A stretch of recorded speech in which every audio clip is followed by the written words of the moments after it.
እኔ የምላችሁ ጋይስ ኤአይን እየተጠቀማችሁ ነው እንዴ? ኤአይን መጠቀም ካልጀመራችሁ የእውነት አሁን መጀመር አለባችሁ። አይ ነው ብዙዎቻችን አዲስ ነገር መጀመር እንፈራለን፣ ግን ኤአይን መጠቀም መጀመር አለባችሁ። ለኔ ኤአይ እያለ አለመጠቀም ማለት መኪና እያለህ በእግርህ እንደመሄድ ነው። ብዙ ሰዎች ኤአይን መጠቀም ያለበት የቴክኖሎጂ ባለሙያ ብቻ ይመስላችኋል፣ ግን አይደለም። ኤአይ ለሁሉም ሰው ያስፈልጋል። ኤአይ ግራ ለገባው ተማሪ፣ ኤአይ ለአዲስ ኮንቴንት ክሬተር፣ ኤአይ ለዲዛይነር፣ ኤአይ የማይገባበት ነገር የለም። ፐርሰናል አሲስታንት ሊሆን ይችላል፣ ማናጀር ሊሆን ይችላል፣ አማካሪ ሊሆን ይችላል። የማይሰራው ነገር የለም። ሰዎች ሁሌም አዲስ ነገርን መጀመር ይፈራሉ። ያኔ ኢንተርኔት ሲመጣ በጣም ሰዎች ፈርተው ነበረ። ብዙ ነገሮችን ያጠፋል፣ ባህላችንን ያጠፋል ብለው አስበው ነበረ። ግን አሁን ያለ ኢንተርኔት መኖር ፈጽሞ የማይታሰብ ነው። የፕሪንቲንግ ማሽንም ሲመጣ እንደዛው፣ መኪናም ሲመጣ ሰዎች እንደዛው በጣም ፈርተው ነበረ። ግን አሁን ያለነሱ መኖር የማይታሰብ ሆኗል። ስለዚህ ቀድሞ የጀመረ ቀድሞ ተጠቃሚ ይሆናል።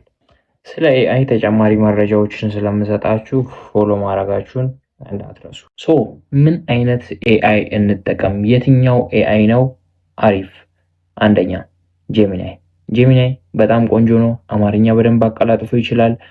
ጄሚናይ ጥያቄዎች ከሆነ የምትጠይቁት ለተማሪዎች ሀሳባችሁን ነግራችሁት አናላይዝ አድርጎ እንዲነግራችሁ ኢንፎርሜሽን ከሆነ የምትፈልጉት በጣም ቤስት ነው ጄሚናይ ደግሞ ከፍ ሲል ኖትቡክ የለም የሚባል አለው። ፋይሎችን አፕሎድ አድርጋችሁ እሱን አናላይዝ አድርጎ በፒዲኤፍ በቪዲዮም በፖድካስት አይነት ነገርም ሊሰጣችሁ ይችላል። ጄሚናይ ኢዝ ቤስት። ሁለተኛ ደግሞ ክላውድ ነው። ክላውድ ኤአይ ቤስት ራይት ነው። በጣም ፓወርፉል ነው ክላውድ ኤአይ።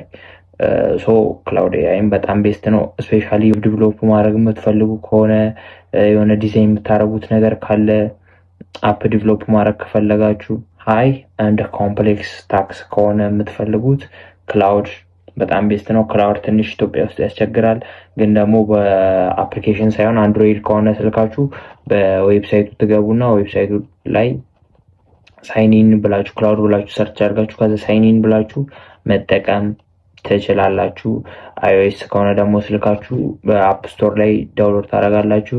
ከዛ ቪፒኤን አብረታችሁ ሳይኒን ትሉታላችሁ። ከዛ በኋላ በቀላሉ ይሰራላችኋል ማለት ነው።